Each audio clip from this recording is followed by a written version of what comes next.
नमस्कार। जस करनी तस भोगहु ताता, नरक जात तुम क्यों पछताता।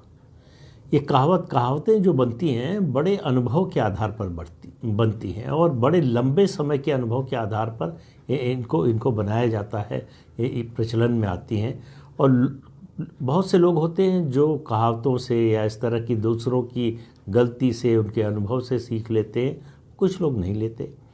आज बात एक देश की कर रहा हूँ, यूरोप के बड़े देशों में जर्मनी में लोगों को जो जर्मन लोग हैं उनको कैश बहुत पसंद है, नकदी बहुत पसंद है।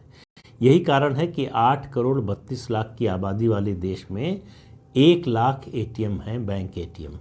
तो इससे आप अंदाज़ा लगा लीजिए, और अगर इसको ठीक से समझना हो तो आप तुलना कर लीजिए भारत से।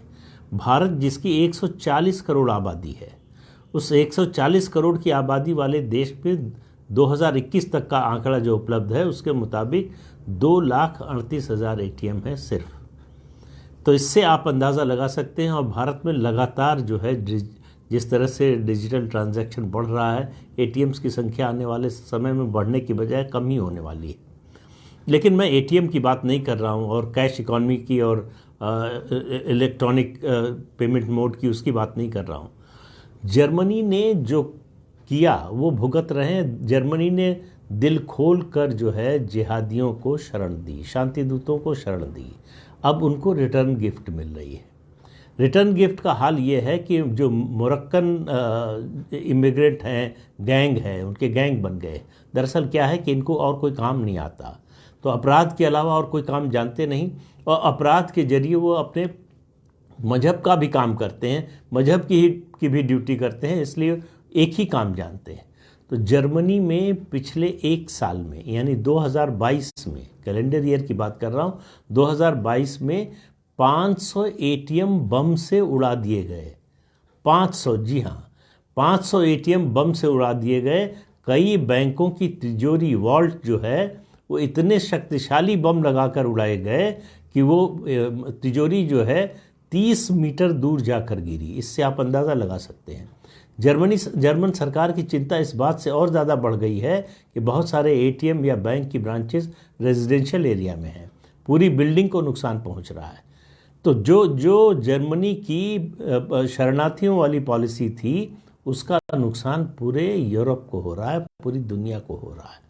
जब पोलैंड ने ये कहा था, पोलैंड की सरकार ने कहा था कि कुछ भी हो जाए, एक भी मुस्लिम शरणार्थी को जगह नहीं देंगे, अपने देश में घुसने नहीं देंगे, तो दुनिया भर में उसकी बड़ी आलोचना हुई थी कि ये सेकुलरिज्म के खिलाफ है, ये मानवता के खिलाफ है, ह्यूमन राइट्स के खिलाफ है, और जाने क्या क्या पोलैंड के बारे में कहा गया था। उन्होंने कहा कि हम 10 गुना ज़्यादा लोगों को शरण दे सकते हैं, दूसरे लोगों को, लेकिन एक भी मुस्लिम शरणार्थी को अपने देश में पैर नहीं रखने देंगे।